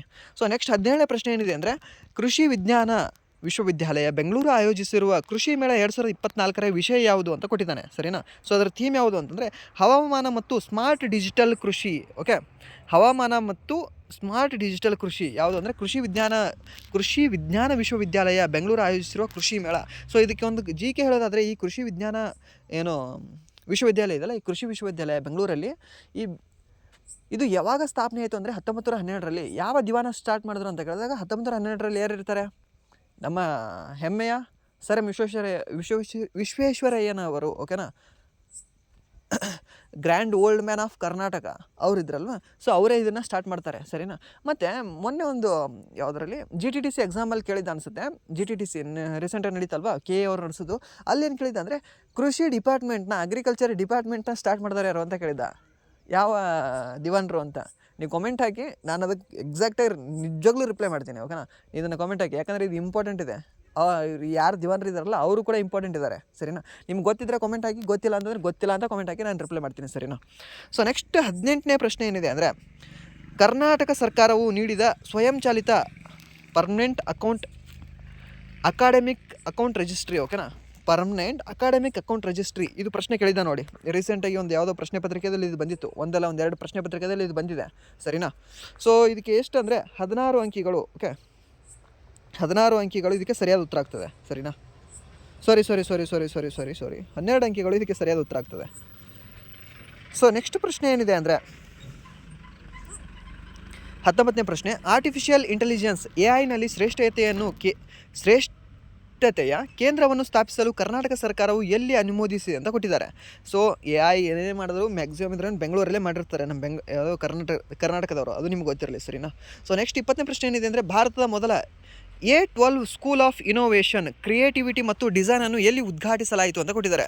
ಯಾವುದು? A12 school of innovation creativity. Okay, ಏಕ್ಯಾ ಅಂತ ಹೇಳಿ ನೀವು ಕೇಳಿರ್ಬೋದು. ಓಕೆ, ಏಕ್ಯಾ ಅಂತ ಅದು ಎಲ್ಲಿ ಉದ್ಘಾಟನೆ ಮಾಡಿದ್ದಾರೆ ಅಂದರೆ ಅದು ಕೂಡ ನಮ್ಮ ಹೆಮ್ಮೆಯ ಬೆಂಗಳೂರಿನಲ್ಲಿ ಉದ್ಘಾಟನೆ ಮಾಡಿದ್ದಾರೆ. ಓಕೆ, RCB ಬೆಂಗಳೂರು ಅಲ್ಲೇ ಉದ್ಘಾಟನೆ ಮಾಡಿದ್ದಾರೆ. ಯಾವುದು A12 ಸ್ಕೂಲ್ ಆಫ್ ಇನೋವೇಷನ್. ಏಕೆ ಅಂತ ಕೂಡ ಕೇಳಿರ್ತೀರಾ ನೀವು, ಹೀಗೆ ಫುಲ್ ಏನಾದರೂ ಕೇಳಿರಲಿಲ್ಲ ಅಂದರೆ ಏಕೆ ಅಂತ ಕೇಳಿರ್ತೀರಾ. ಓಕೆ, ಅದು ಕೂಡ ಇದೆ ಸರಿಯಾದ ಉತ್ತರ ಅದಕ್ಕೆ. ಸೊ ನೆಕ್ಸ್ಟ್ 21ನೇ ಪ್ರಶ್ನೆ ಏನಿದೆ ಅಂದರೆ Karnataka state pollution control board. Okay, ಅದು ಇಂಗ್ಲೀಷಲ್ಲಿ ಹೇಳಿದೆ ನಿಮಗೆ. ಕರ್ನಾಟಕ ರಾಜ್ಯ ಮಾಲಿನ್ಯ ನಿಯಂತ್ರಣ ಮಂಡಳಿ ಅನ್ನು ಯಾವ ಕಾಯ್ದೆಯ ಅಡಿಯಲ್ಲಿ ಸ್ಥಾಪಿಸಲಾಯಿತು ಅಂತ ಕೇಳಿದ್ದಾರೆ. ನೀರು ಕಾಯ್ದೆ. ಓಕೆ, ನೀರು ಮಾಲಿನ್ಯ ತಡೆಗಟ್ಟುವಿಕೆ ನಿಯಂತ್ರಣ ಕಾಯ್ದೆ 1974. ಮೊನ್ನೆ ವಿಯೋದಲ್ಲಿ ಬಂದಿತ್ತಲ್ವ, ಇದೆ ಅಲ್ವಾ, ನೆನಪಿಟ್ಕೊಳ್ಳಿದ್ದು. ಓಕೆ, ಆಪ್ಷನ್ ಕೂಡ ಇದ್ರೆ ಇಂಪಾರ್ಟೆಂಟ್ ಆಗ್ತವೆ. ನೆಕ್ಸ್ಟ್ ವಾಯು ಮಾಲಿನ್ಯ ತಡೆಗಟ್ಟುವಿಕೆ ಮತ್ತು ನಿಯಂತ್ರಣ ಕಾಯ್ದೆ 1981 AB2 ಅಂತ ಕೊಟ್ಟಿದ್ದಾನೆ. AB2 ಕೂಡ ಎಷ್ಟರಲ್ಲಿ ಬರ್ತದೆ? ಈ ಯಾವುದು KSPCB ಅಂತಂದರೆ 1988ರಲ್ಲಿ ಮರುನಾಮಕರಣ ಆಗ್ತದೆ. ಮರುನಾಮಕರಣ ಯಾಕೆ ಆಗ್ತದೆ ಅಂತ ನಾನು ಯಾಕೆ ಹೇಳ್ತಿದ್ದೀನಿ ಅಂದರೆ, ಈ ಮೊದಲು ಕರ್ನಾಟಕ ರಾಜ್ಯ ಮಾಲಿನ್ಯ ನಿಯಂತ್ರಣ ಮಂಡಳಿ ಇದೆಯಲ್ಲ, ಇದು ಆ್ಯಕ್ಚುಲಾಗಿ ಕರ್ನಾಟಕ ಜಲ ಮಾಲಿನ್ಯ ನಿಯಂತ್ರಣ ಮಂಡಳಿ ಅಂತ ಇತ್ತು. ಎಷ್ಟರಲ್ಲಿ? 1974ರಲ್ಲಿ. ಈ ಕಾಯ್ದೆ ಇದಾವಲ್ವ, ಇವೆರಡು ಕಾಯ್ದೆ, ಈ ಕಾಯ್ದೆ ಮುಖಾಂತರನೇ ಬಂದಿರ್ತದೆ. ಅದು ಫಸ್ಟ್ ಆ್ಯಕ್ಚುಲಿ ಬಂದಿರೋದು 1974. ಈ ಕಾಯ್ದೆ ಮುಖಾಂತರ ಕರ್ನಾಟಕ ಜಲ ಮಾಲಿನ್ಯ ಕಾಯ್ದೆ ಅಂತ ಬರ್ತದೆ, ಮೀನ್ಸ್ ಮಂಡಳಿ ಅಂತ ಬರ್ತದೆ 74ರಲ್ಲಿ. 81ರಲ್ಲಿ ಇದು ಬರ್ತದಲ್ವ, ಯಾವುದು ವಾಯು ಮಾಲಿನ್ಯ ತಡೆ ಕಾಯ್ದೆ. ಇದು ಬಂದ ನಂತರ ನೆಕ್ಸ್ಟ್ 1988ರಲ್ಲಿ ಚೇಂಜ್ ಮಾಡ್ಕೋತಾರೆ ಅವರು. ನಾವು ಜಸ್ಟ್ ಜಲ ಮಾಲಿನ್ಯಕ್ಕೆ ಇಷ್ಟೇ ಇದೆ ಯಾಕೆ ಮಂಡಳಿ ಮಾಡಿದ್ದೀವಿ, ಎಲ್ಲದಕ್ಕೂ ಕೂಡ ಇದ್ರೆ ನಾವು ಮಂಡಳಿಯಲ್ಲಿ ಸೇರಿಸ್ಕೊಂಬಿಡೋಣ ಅಂತ Karnataka state pollution control board ಅಂತ ಸ್ಟಾರ್ಟ್ ಮಾಡ್ತಾರೆ. ಎಷ್ಟರಲ್ಲಿ? 1988ರಲ್ಲಿ. ನೆನಪಿರಲಿ, ನೂತನ ಅರಣ್ಯ ಕಾಯ್ದೆ ಬರ್ತದಲ್ವಾ, ಅದೇ ವರ್ಷ ಬರ್ತದೆ. ಇದು ನಿಮಗೆ ಕರೆಂಟ್ ಅಫೇರ್ಸ್ ಕ್ಲಾಸ್ ಇರ್ಬೋದು, ಬಟ್ GK ಕೂಡ ಇದಕ್ಕೆ ರಿಲೇಟೆಡ್ ಆಗಿರೋದು ಇಂಪಾರ್ಟೆಂಟ್ ಆಗೇ ಆಗುತ್ತೆ. ನಿಮ್ಗೆ ಹೇಳ್ತಿದ್ದೀನಿ, ಈ ಪ್ರಶ್ನೆ ಬಂದೇ ಬರ್ತವೆ. ಓಕೆ, ಸೊ ನೆಕ್ಸ್ಟ್ ಪ್ರಶ್ನೆ ಏನಿದೆ ಅಂದರೆ 22ನೆಯ ಪ್ರಶ್ನೆ, ಕರ್ನಾಟಕದಲ್ಲಿ ಮೀಸಲಾದ ಜಾಗತಿಕ ನಾವೀನ್ಯತೆ ಜಿಲ್ಲೆಗಳು ಯಾವ ನಗರಗಳಿಗೂ ಹೊಂದಲಿವೆ ಅಂತ ಕೊಟ್ಟಿದ್ದಾನೆ. ಓಕೆ, ನಾವೀನ್ಯತೆ ಜಿಲ್ಲೆಗಳು ಯಾವುದು ಅಂತ ನಿಮ್ಗೆ ಗೊತ್ತಿರಬೇಕು. ಯಾವುದಂದರೆ ಒಂದು ಬೆಂಗಳೂರು, ಅದಾದ ನಂತರ ಮೈಸೂರು, ಇನ್ನೊಂದು ಯಾವುದಂದರೆ Belagavi. Okay, BMB. Okay, BMB ಹೌದಂದರೆ ಬೆಂಗಳೂರು, ಮೈಸೂರು ಮತ್ತು ಬೆಳಗಾವಿ, ಸರಿನಾ? ಇವು 3 ಜಿಲ್ಲೆಗಳು ನಿಮಗೆ ನೆನಪಿರಲಿ. ಯಾವುದಂದರೆ ಜಾಗತಿಕ ನಾವೀನ್ಯತೆ ಜಿಲ್ಲೆಗಳು. ಓಕೆ, ಯಾವ ನಗರಗಳು ಹೊಂದಲಿವೆ ಅಂತ ಕೇಳಿದಾಗ ಈ 3, ಬೆಂಗಳೂರು, ಮೈಸೂರು ಮತ್ತು ಬೆಳಗಾವಿ, ಸರಿನಾ? ಸೊ ನೆಕ್ಸ್ಟ್ 23ನೇ ಪ್ರಶ್ನೆ ಏನಿದೆ ಅಂದರೆ, ಶಿವಮೊಗ್ಗ ಮೃಗಾಲಯವು ಇತ್ತೀಚೆಗೆ ತೀವ್ರವಾಗಿ ಅಳಿವಿನಂಚಿಲಿರುವ 2 ಘರಿಯಾಲ್ಗಳನ್ನು ಎಲ್ಲಿಂದ ಸ್ವೀಕರಿಸಿದೆ ಅಂತ ಕೊಟ್ಟಿದ್ದಾರೆ, ಸರಿನಾ? 2 ಘರಿಯಾಲ್ನ ನಿಮಗೆ ಫೋಟೋ ತೋರಿಸ್ತೀನಿ. ಇದು ಎಲ್ಲಿ ಅಂತಂದರೆ Thiruvananthapuram zoological park. Okay, Thiruvananthapuram zoological ಪಾರ್ಕಿಂದ ಶಿವಮೊಗ್ಗ ಮೃಗಾಲಯವು 2 ಘರಿಯಾಲ್ಗಳನ್ನು, ಓಕೆ, ಯಾವುದು 2 ಘರಿಯಾಲ್ಗಳನ್ನು ಸ್ವೀಕರಣೆ ಮಾಡಿದೆ. ಯಾವುದು? ಶಿವಮೊಗ್ಗ. ಓಕೆ, ಶಿವಮೊಗ್ಗ ಮೃಗಾಲಯ, ಸರಿನಾ? ಎಲ್ಲಿಂದ? ತಿರುವನಂತಪುರಂ, ಸರಿನಾ? ಈ ತಿರುವನಂತಪುರಂ ಜೂಲಾಜಿಕಲ್ ಪಾರ್ಕ್, ಇವೇ ಘರಿಯಾಲ್ಗಳು. ಓಕೆನಾ? ಇದ್ರ ಫೋಟೋ ನೋಡ್ಕೊಳ್ಳಿ. ಓಕೆ, ಚೆನ್ನಾಗಿ ಓದ್ಕೊಳ್ಳಿ ಅಂತ ಹೇಳ್ತಾ ಇದ್ದಾವೆ ನಿಮಗೆ. ಓಕೆ, ಸೊ ನೆಕ್ಸ್ಟ್ ಪ್ರಶ್ನೆ ಏನಿದೆ ಅಂದರೆ 24ನೇ ಪ್ರಶ್ನೆ, 2024ರ ಪ್ರತಿಷ್ಠಿತ ಕನಕಶ್ರೀ ಪ್ರಶಸ್ತಿಯನ್ನು ಯಾರಿಗೆ ನೀಡಲಾಗಿದೆ? ಪ್ರಶಸ್ತಿಗಳು ಮ್ಯಾಕ್ಸಿಮಮ್ ಇಂಪಾರ್ಟೆಂಟ್ ಆಗೇ ಆಗ್ತವೆ, ಸರಿನಾ? ನಿಮ್ಮ ಕರೆಂಟ್ ಅಫೇರ್ಸಲ್ಲಿ ಸಿಂಹ ಪಾಲು ಯಾವುದಕ್ಕಿದೆ ಅಂದರೆ ಇದಕ್ಕೆ ಪ್ರಶಸ್ತಿಗಳ ಮೇಲೇ ಕೊಡ್ತಾನೆ ನಿಮ್ಮ ಪ್ರಶ್ನೆನ, ಸರಿನಾ? ಕರೆಂಟ್ ಅಫೇರ್ಸ್ ಏನಾದರೂ ಒಂದು 10 ಪ್ರಶ್ನೆ ಕೇಳಿದೆ ಅಂದರೆ ಮಿನಿಮಮ್ ಅಂದರೆ ಒಂದು 3 ಪ್ರಶ್ನೆ ಏನಿದೆ ಇರ್ತವೆ ಅಂದರೆ ಪ್ರಶಸ್ತಿ ರಿಲೇಟೆಡೇ ಇರ್ತವೆ, ಸರಿಯಾ? ಸೊ ವ್ಯಾಸನಕೆರೆ ಪ್ರಭಂಜನಾಚಾರ್ಯ, ಯಾರಿಗೆ? ವ್ಯಾಸನಕೆರೆ ಪ್ರಭಂಜನಾಚಾರ್ಯ ಅವರಿಗೆ ಪ್ರತಿಷ್ಠಿತ ಕನಕಶ್ರೀ ಪ್ರಶಸ್ತಿ ದೊರೆತಿದೆ. ಓಕೆ, ಬಸವರಾಜ್ ಭಜಂತ್ರಿಗೆ ಯಾವ ಪ್ರಶಸ್ತಿ ದೊರಕಿದೆ ಅಂತ ಕಾಮೆಂಟ್ ಮಾಡಿ. ಅದನ್ನು ನಿಮಗೆ ಲಾಸ್ಟ್ ಒಂದು ಕರೆಂಟ್ ಅಫೇರ್ಸ್ ನಾನು ಒಂದು ಡೇದೇನೋ ಮಾಡಿದ್ದೆ ನಾನು. ಸೊ ಆ ಟೈಮಲ್ಲಿ ನಿಮ್ಗೆ ಹೇಳಿದ್ದೆ. ಓಕೆನಾ? ಬಸವರಾಜ್ ಭಜಂತ್ರಿಗೆ ಯಾವ ಪ್ರಶಸ್ತಿ ನೀಡಿದ್ದಾರೆ, ಅವರು ಕೂಡ ಇಂಪಾರ್ಟೆಂಟ್ ಆಗ್ತಾರೆ. ಅವ್ರಿಗೊಂದು ಫೇಮಸ್ ಆಗಿರೋ ದಿನದಿಂದ ನೀಡಿದಾರಲ್ವ ಆ ಇವೆಂಟಲ್ಲಿ. ಸೊ ಯಾರವರು? ಓಕೆ, ಕಾಮೆಂಟ್ ಮಾಡಿ ಅದನ್ನು. ಓಕೆ, ಸೊ ನೆಕ್ಸ್ಟ್ 25ನೇ ಪ್ರಶ್ನೆ ಏನಿದೆ ಅಂದರೆ, ಮಂಡ್ಯದಲ್ಲಿ 87ನೇ ಅಖಿಲ ಭಾರತ ಕನ್ನಡ ಸಾಹಿತ್ಯ ಸಮ್ಮೇಳನದ ಅಧ್ಯಕ್ಷತೆ ವಹಿಸಲು ಯಾರನ್ನು ಆಯ್ಕೆ ಮಾಡಲಾಗಿದೆ? ಇದು ಮೊನ್ನೆ ನಡೆದಿರ್ತಕ್ಕಂತಹ GTTC ಎಕ್ಸಾಮ್, ನಿನ್ನೆ ಬಿಟ್ಟು ಒಂದು 2 days ಆಯಿತು. ಓಕೆನಾ? ಮೀನ್ಸ್ PDO ಎಕ್ಸಾಮ್ ನಡೆದ ಮರುದಿನ ಅಂದರೆ 9ನೇ ತಾರೀಕು ಅಲ್ವಾ, ಅವತ್ತು ನಡೆದಿದೆ ನೋಡು. ಯಾವುದು ಅಂತಂದರೆ ಗೋರು ಚೆನ್ನಬಸಪ್ಪ. ಅಲ್ಲೇನು ಕೊಟ್ಟಿದ್ದಾರೆ? ಕೋ ಚೆನ್ನಬಸಪ್ಪ ಅಂತ ಕೊಟ್ಟಿದೆ. ರಾಂಗ್ ಆಗಿತ್ತು ಆ್ಯಕ್ಚುಲಾಗಿ, ಇನ್ನೂ ಕೀ ಆನ್ಸರ್ ಬಿಟ್ಟಿಲ್ಲ. ಬಟ್ ನಾನು ನಿಜವಾಗ್ಲೂ ಹೇಳ್ತೀನಿ, ಅದು ರಾಂಗ್ ಇದೆ. ಯಾಕಂದರೆ ಅಲ್ಲಿ ಕೋ ಚೆನ್ನಬಸಪ್ಪ ಅಂತ ಕೊಟ್ಟಿದ್ದಾನೆ, ಗೋ ಅಲ್ಲ, ಗೋರು ಚೆನ್ನಬಸಪ್ಪ ಆಗಬೇಕದು, ಅಲ್ಲಿ ಕೋ ಅಂತ ಕೊಟ್ಟಿದ್ದಾನೆ. ಸೊ ರಾಂಗ್ ಆಗುತ್ತೆ. ಇನಿಷಿಯಲ್ ಇದ್ರೇನೋ ರಾಂಗ್ ಇದ್ದರೆ ಅವ್ರ ಹೆಸರು ಕೂಡ ರಾಂಗೇ ಇದೆ ಆ್ಯಕ್ಚುಲಾಗಿ. ಲೈಕ್ ನೀವು ದಕ್ಷಿಣ ಕರ್ನಾಟಕದಲ್ಲಿ ಕೆ ರಾಮಚಂದ್ರ ಅಂತ ಬರೆಯೋದು ಬಿಟ್ಟು ಎಸ್ ರಾಮಚಂದ್ರ ಬರೆದ್ರೆ ನಿಜ ಸರಿಯಾಗುತ್ತಾ?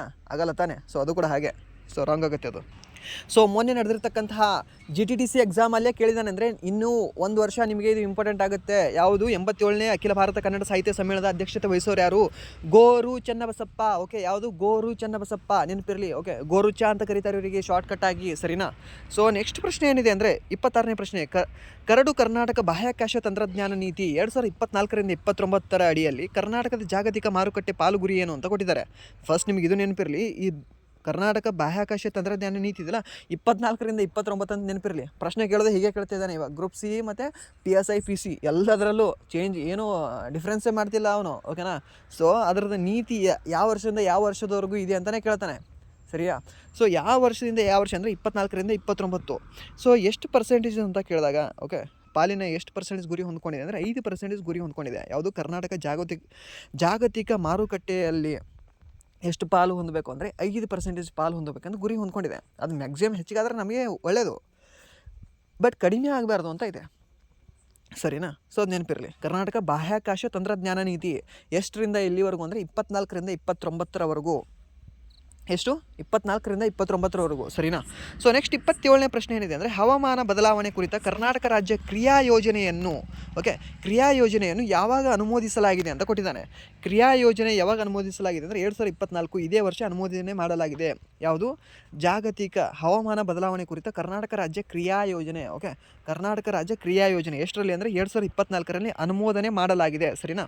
ಸೊ ನೆಕ್ಸ್ಟ್ 28ನೇ ಪ್ರಶ್ನೆ ಏನಿದೆ ಅಂದರೆ ಇತ್ತೀಚೆಗೆ ಯಾವ ಅಭಯಾರಣ್ಯದಲ್ಲಿ ಚಿಟ್ಟೆ ಪಾರ್ಕನ್ನು ಅಭಿವೃದ್ಧಿಪಡಿಸಲು ನಿರ್ಧರಿಸಲಾಗಿದೆ ಅಂತ ಕೊಟ್ಟಿದ್ದಾನೆ. ಕರ್ನಾಟಕದ ಮೊದಲ ಚಿಟ್ಟೆ ಪಾರ್ಕ್ ಯಾವುದು? ಬನ್ನೇರುಘಟ್ಟ, ಓಕೆನಾ. ಬನ್ನೇರುಘಟ್ಟದಲ್ಲಿ ಚಿಟ್ಟೆ ಪಾರ್ಕ್ ಇದೆ. ಹಾಗೆ ರೀಸೆಂಟಾಗಿ ಕಾಜಿರಂಗದಲ್ಲೂ ಕೂಡ ಚಿಟ್ಟೆ ಪಾರ್ಕ್ ಆರಂಭ ಮಾಡಿದ್ದಾರೆ, ಸರಿನಾ. ಸೊ ಅದು ಆನಂತರ ನೆಕ್ಸ್ಟ್ ಯಾವುದಿದೆ ಅಂದರೆ ನಿರ್ಧಾರ ಮಾಡಲಾಗಿದ್ದು ಯಾವುದು ಅಂದರೆ ಇನ್ನೂ ನಿರ್ಮಾಣ ಮಾಡಿಲ್ಲ, ಬಟ್ ನಿರ್ಧಾರ ಮಾಡಿದ್ದಾರೆ, ಓಕೆ. ನಿರ್ಧಾರ ಅಂದರೆ ಒಂದು ರೀತಿ ಆಶ್ವಾಸನೆ ಮಾಡ್ತೀವಿ, ಸೊ ಆ ಲೆವೆಲ್ ಮಾಡಿದ್ದಾರೆ ಅಂದರೆ ಆಲ್ರೆಡಿ ಡನ್, ಓಕೆ. ಡನ್ ಅಂತಂದರೆ ಅದು ಭೂತಕಾಲ, ಇವ್ರು ಹೇಳೋದು ಇನ್ನೂ ಭವಿಷ್ಯತ್ ಕಾಲ, ಓಕೆ. ಅದು ಎಲ್ಲಿ ಅಂದರೆ ರಂಗನತಿಟ್ಟು, ಓಕೆ. ಪಕ್ಷಿಕಾಶಿ, ರಂಗನತಿಟ್ಟು. ಪಕ್ಷಿಕಾಶಿ ಅಂತ ಯಾರು ಕರೆದಿದ್ದಾರೆ ರಂಗನತಿಟ್ಟಿಗೆ ಅಂತ ಕೇಳಿದ್ರೆ ಪಕ್ಷಿ ಪ್ರೇಮಿ ಸಲೀಂ ಅಲಿ ಅವರು ಇದಕ್ಕೆ ರಂಗನತಿಟ್ಟಿಗೆ ಪಕ್ಷಿಕಾಶಿ ಅಂತ ಕರೆದಿದ್ದಾರೆ, ಸರಿನಾ. ಸೊ ಯಾವ ಪಕ್ಷಿಗಳು ಫೇಮಸ್ ಇದ್ದಾವೆ ಇಲ್ಲಿ ಹೇಳಿ, ಕಾಮೆಂಟ್ ಮಾಡಿ. ಅದನ್ನು ಕೂಡ ಎಲ್ಲರಿಗೂ ಕಾಮೆಂಟ್ ಮಾಡಿ ಅಂತ ಹೇಳ್ತಾನೆ ಅಂತಲ್ಲ, ಅದು ಬೇಸಿಕಾಗಿ ಯಾವುದು ಎಲ್ಲರಿಗೂ ಗೊತ್ತಿರುತ್ತಲ್ಲ, ಸೊ ಅದನ್ನೇ ಕಾಮೆಂಟ್ ಮಾಡಿ ಅಂತ ಹೇಳ್ತೀನಿ ಮ್ಯಾಕ್ಸಿಮಮ್, ಸರಿನಾ. ಸೊ ಇನ್ನೊಂದು ಈಗ ರೀಸೆಂಟಾಗಿ ಭಾಳ ನ್ಯೂಸಲ್ಲಿ ಇರಬೇಕು, ಅದು ಕೂಡ ನಿಮ್ಗೆ ಗೊತ್ತಿರಬೇಕು, ಅದಕ್ಕೆ ಕಾಮೆಂಟ್ ಮಾಡಿ ಅಂತ ಹೇಳ್ತೀನಿ, ಸರಿಯಾ. ಸೊ ಅಷ್ಟೇ, ಅದನ್ನು ಬಿಟ್ಟು ಏನಿಲ್ಲ. ನೀವು ಕಾಮೆಂಟ್ ಮಾಡದೇ ಇದ್ರೂ ಪ್ರಾಬ್ಲಮ್ ಇಲ್ಲ, ಬಟ್ ನಿಮಗೆ ಗೊತ್ತಿರ್ತಾ ಸಾಕಷ್ಟೇ, ಓಕೆ. ಸೊ ನೆಕ್ಸ್ಟ್ 29ನೇ ಪ್ರಶ್ನೆ ಏನಿದೆ ಅಂದರೆ ಮಣಿಪುರದಲ್ಲಿ ನಿಂಗೋಲ್ ಚೌಕೌಬಾವನ್ನು ಪ್ರಾಥಮಿಕವಾಗಿ ಯಾವ ಸಮುದಾಯದಿಂದ ಆಚರಿಸಲಾಗುತ್ತದೆ?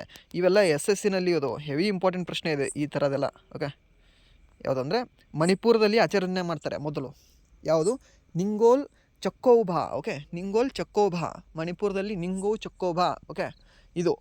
ಇದು ಆಚರಣೆ ಮಾಡ್ತಾರೆ, ಇದು ಗೊತ್ತಿರಲಿ ನಿಮಗೆ. ಮಣಿಪುರದಲ್ಲಿ ಆಚರಣೆ ಮಾಡೋದು ನಿಂಗೋಲ್ ಚೌಕೌಬಾ ಪ್ರಾಥಮಿಕವಾಗಿ ಯಾವ ಸಮುದಾಯ ಅಂತ ಕೇಳಿದ್ರೆ ಮೈಟಿ ಸಮುದಾಯ. ಇನ್ನೊಂದು ಗೊತ್ತಿರಲಿ, ಸೊ ಇದಕ್ಕೆ ನೀವು ಕಂಪೇರ್ ಮಾಡ್ಬೇಕಂತಿಲ್ಲ, ಓಕೆ. ನಾಗ ಎಲ್ಲಿ ಕಂಡು ಬರ್ತದೆ? ನಾಗಾಲ್ಯಾಂಡಲ್ಲಿ ಕಂಡು ಬರ್ತದೆ ಮೈಟಿ. ಮತ್ತು ಇದು ಯಾವುದು? ಕೂಕಿ ಮತ್ತು ತೌಡ, ಇವೆರಡೂ ಕೂಡ ಇದ್ರೇನೋ ಮಣಿಪುರದಲ್ಲೇ ಕಂಡು ಬರ್ತವೆ. ಇಲ್ಲಿ ಮಣಿಪುರದಲ್ಲಿ ಕಂಡು ಬರೋ ಇವು 3 ಕೂಡ, 1 2 3. ನಾಗ ಕೂಡ ಕಂಡು ಬರ್ತದೆ, ಬಟ್ ಅಲ್ಪ ಸ್ವಲ್ಪ, ಓಕೆ, ಅಲ್ಪ ಸ್ವಲ್ಪ ಅದರಲ್ಲಿ ಕಂಡು ಬರ್ತದೆ. ಬಟ್ ಫುಲ್ ಮಣಿಪುರ ತುಂಬ ಇದ್ರೆ ನಿಮಗೆ ನಾಗ ಸಿಗಲ್ಲ. ಬಟ್ ನಾಗ ಸಮುದಾಯ ನಿಮಗೆ ಆ್ಯಕ್ಚುಲಾಗಿ ಸಿಗೋದಿಲ್ಲ ಅಂದರೆ ನಾಗಾಲ್ಯಾಂಡಲ್ಲಿ ಸಿಗ್ತಾರೆ, ಸರಿನಾ. ಬಟ್ ಈ ಮೈಟಿ, ಕೂಕಿ ಮತ್ತು ಈ ತೌಡ ಹೋದಾರಲ್ಲ, ಇವು ಎಲ್ಲಿ ಸಿಗ್ತಾವೆ ಅಂದರೆ ನಿಮ್ಮ ಮಣಿಪುರದಲ್ಲಿ ಅವೈಲೇಬಲ್ ಸಿಗ್ತಾರೆ, ಓಕೆನಾ. ಜಗಳ ಇದೆಯಲ್ಲ ಕೂಕಿ ಅವ್ರದ್ದು, ಓಕೆ, ಅವರು ನಿಮಗೆ ಮಾತ್ರ ಚೆನ್ನಾಗಿ ಸಿಗ್ತಾರೆ ಕೂಕಿಯವರು, ಓಕೆ. ಸೊ ಇದಕ್ಕೆ ಸರಿಯಾದ ಉತ್ತರ ಯಾವುದು ಅಂದರೆ ಯಾವುದು? ನಿಂಗೋಲ್ ಚೌಕೌಬಾವನ್ನು, ಓಕೆ. ಈ ನಿಂಗೋಲ್ ಚೌಕೌಬಾವನ್ನು ಪ್ರಾಥಮಿಕವಾಗಿ ಯಾವ ಸಮುದಾಯ ಆಚರಣೆ ಮಾಡ್ತದೆ ಅಂತ ಕೇಳಿದಾಗ ಮೈಟಿ ಸಮುದಾಯ. ಯಾವುದು? ಮೈಟಿ ಸಮುದಾಯ. ಮೈಟಿ ಸಮುದಾಯ ಎಲ್ಲಿದೆ? ಎಂ ಫಾರ್ ಮೈಟಿ, ಅದಾದರೆ ಎಂ ಫಾರ್ ಮಣಿಪುರ, ಮಿಜೋರಾಮ್ ಅಲ್ಲ ಮಣಿಪುರ, ಓಕೆ. ನೆನಪಿಟ್ಕೊಳ್ಳಿ ಹೀಗಾದರೂ. ಸೊ ನೆಕ್ಸ್ಟ್ 30ನೇ ಪ್ರಶ್ನೆ ಏನಿದೆ ಅಂದರೆ ಸ್ವಿಸ್ ಬುರ್ಖಾ ನಿಷೇಧ 2025ರಿಂದ ಜಾರಿಗೆ ಬರಲಿದೆ ಅಂತ ಕೊಟ್ಟಿದ್ದಾರೆ, ಸರಿನಾ. ಸ್ವಿಟ್ಜರ್ಲ್ಯಾಂಡಲ್ಲಿ, ಓಕೆ, ಹೆವಿ ಇಂಪಾರ್ಟೆಂಟ್ ಇದೆ ನೋಡ್ಕೊಳ್ಳಿ. ಸ್ವಿಟ್ಜರ್ಲ್ಯಾಂಡಲ್ಲಿ ಏನು ಅನೌನ್ಸ್ಮೆಂಟ್ ಮಾಡಿದ್ದಾರೆ ಅಂದರೆ ಬುರ್ಖಾ ಬ್ಯಾನ್ ಅಂತ ಅನೌನ್ಸ್ ಮಾಡಿದ್ದಾರೆ, ಓಕೆ. ಇಂಪಾರ್ಟೆಂಟ್ ಆಗುತ್ತೆ ನೋಡಿ ಇದು, ಓಕೆನಾ. ಹೆವಿ ಇಂಪಾರ್ಟೆಂಟ್ ಆಗುತ್ತೆ ನಿಮಗೆ. ನೆಕ್ಸ್ಟ್ ಯಾವುದೇ SSC ಎಕ್ಸಾಮಲ್ಲಿ ಬರೀರಿ, ಅದು ಆನಂತರ ಈ ಸ್ಟೇಟ್ ಎಕ್ಸಾಮಲ್ಲಿ ಬರಲಿ, ನಿಮಗೆ ಇದು ಇಂಪಾರ್ಟೆಂಟ್ ಆಗುತ್ತೆ. ಯಾವ ದೇಶ ಇತ್ತೀಚೆಗೆ ಬುರ್ಖಾ ನಿಷೇಧ ಮಾಡಿದೆ ಅಂತ ಕೇಳ್ತಾನೆ, ಯಾಕಂದರೆ ಇದು ಹೆವಿ ಇಂಪಾರ್ಟೆಂಟ್ ಇದೆ. ಇವಾಗಂತೂ ಕರ್ನಾಟಕದಲ್ಲಿ, ಅದು ಆದ ನಂತರ ಭಾರತದಲ್ಲಿ ಇದು ಹಿಜಾಬ್ ಅಂತ ಜಾಸ್ತಿ ನ್ಯೂಸಲ್ಲಿ ಟ್ರೆಂಡಿಂಗ್ ಇದೆ ಅಲ್ವಾ. ಸೊ ಅದಕ್ಕೆ ಈ ರೀತಿ ಮತ್ತೊಂದು ಯಾವುದೋ ಒಂದು ದೇಶ ಮಾಡಿದೆ, ಮುಂದೆ ಹೋಗ್ತಾ ಇದೆ ಅಂತ ಕೇಳಿದಾಗ ಕೇಳೋ ಚಾನ್ಸಸ್ಸು, ಈ ಪ್ರಶ್ನೆ ಎತ್ಕೊಳ್ಳೋ ಚಾನ್ಸಸ್ ಸ್ವಲ್ಪ ಜಾಸ್ತಿ ಇದೆ. ಯಾವ ದೇಶ ಅಂದರೆ ಸ್ವಿಟ್ಜರ್ಲ್ಯಾಂಡ್. HDIಯಲ್ಲಿ ಇವಾಗ ಎಷ್ಟು ಒಂದು 2-3 ವರ್ಷದಿಂದ ಅದೇ ಫಸ್ಟಲ್ಲಿದೆ, ಸರಿನಾ. ಫಸ್ಟ್ ಇರಲಿಲ್ಲ ಅಂದರೂ ಟಾಪ್ 2 ಟಾಪ್ 3 ಅಂತೂ ಇದ್ದೇ ಇರುತ್ತೆ. ಅಷ್ಟದು ಬೆಳವಣಿಗೆ ಆಗಿದೆ ಅನ್ನೋದಕ್ಕೆ ಈ ಥರದ್ದು ಕೆಲವೊಂದು ಏನು ಅಂತಂದರೆ ಸ್ಟೆಪ್ಗಳು ಕೂಡ ಇದ್ರೆ ಭಾಳ ಇಂಪಾರ್ಟೆಂಟ್ ಆಗ್ತವೆ, ಸರಿನಾ. ಸೊ ಅದು ನಿಮಗೆ ನೆನಪಿರಲಿ. ಸೊ ಈ ರೀತಿ ಎಲ್ಲ ಸ್ಟೆಪ್ ತೊಗೊಳೋದಕ್ಕೆ ಆ ದೇಶ ಇದ್ರೆ ಮುಂದೆ ಹೋಗ್ತಾ ಇದ್ದಾವೆ, ಸರಿನಾ. ಸೊ ಆ ದೇಶ ಯಾವುದು ಅಂತಂದರೆ ಸ್ವಿಟ್ಜರ್ಲ್ಯಾಂಡ್ದಲ್ಲಿ ಬುರ್ಖಾ ನಿಷೇಧ ಮಾಡಿದ್ದಾರೆ. ಯಾವಾಗಿಂದ ಅಂದರೆ 2025ರಿಂದ, ಸರಿನಾ. 2024 ಇದೇ ತಿಂಗಳು ಕೊನೆ, 2025ರಿಂದ ಅಲ್ಲಿದ್ರೇನೋ ಬುರ್ಖಾ ಇದ್ರೆ ಹಾಕೊಳ್ಳೋ ಹಾಗಿಲ್ಲ, ಸರಿನಾ. ಇದು ನೆನಪಿರಲಿ. ಯಾವ ದೇಶ? ಸ್ವಿಟ್ಜರ್ಲ್ಯಾಂಡ್. ಸಿಂಗಾಪುರ್ ಅಲ್ಲ, ಸಿಂಗಾಪುರ ಬರೋದು ನಮ್ಮ ಏಷ್ಯಾದಲ್ಲಿ, ಸ್ವಿಟ್ಜರ್ಲ್ಯಾಂಡ್ ಬರೋದು ಯುರೋಪ್ ಖಂಡದಲ್ಲಿ, ಸರಿನಾ, ನೆನಪಿರಲಿ. ಸೊ ಇದು ಆಗಿತ್ತು ಇವತ್ತಿನ 30 ನವೆಂಬರ್ ತಿಂಗಳ ಕರೆಂಟ್ ಅಫೇರ್ಸ್, ಸರಿನಾ. ಸೊ ನಿಮಗೆ ನೆಕ್ಸ್ಟ್ ಇನ್ನೂ ಒಂದು 60 ಕರೆಂಟ್ ಅಫೇರ್ಸ್ ಇದ್ದಾವೆ. ನಿಮಗೆ ಬೇಕು ಅಂತಂದರೆ ಕೆಳಗಡೆ ಥಂಬ್ ಹಾಕಿ, ಇಲ್ಲ ಅಂತಂದರೆ ಬೇಕು ಅಂತ ಕಾಮೆಂಟ್ ಹಾಕಿ. ಸೊ ಇಂಪಾರ್ಟೆಂಟ್ ಇರೋದನ್ನ ನಿಮಗೆ ಇನ್ನೂ 60 ಕರೆಂಟ್ ಅಫೇರ್ಸ್ನ ಹಾಕ್ತೀನಿ, ಸರಿನಾ.